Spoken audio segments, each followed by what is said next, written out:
A recent study in Nature Communications takes a look at what environmental factors are actually impacting people's food choices.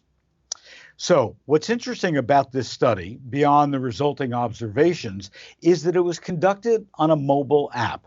The study did have limitations, the author says, no question about it, but because of the nature of the study itself, the researchers could not determine a causal relationship between the factors that they examined. So, comes into question the whole study. The data that they collected relied on self-reporting through the app that I mentioned, which, as we all know, can lead to inaccuracies. The authors also report that their sample was an imperfect representation of the U.S. population because the sample was impacted by those who are more likely to use the app naturally.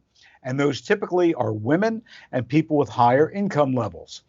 Too often, we rely on apps or technology to make our surveys easier for us on the front and back end, and there's no doubt that this trend will continue. However, it's important to take a step back and look at the research itself to determine what's the best way to measure results, not the easiest or cheapest way. Back to the study.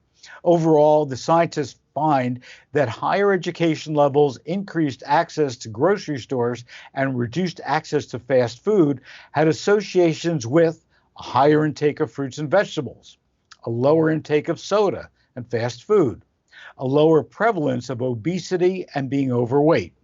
They also report that higher income levels among Hispanic populations lead to a higher intake of fruits and vegetables.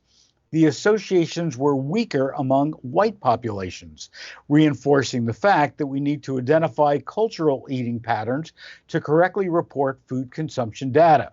Is there anything new and different in this study? I think not. For me, the wow is the bias that's created by using mobile app technology itself.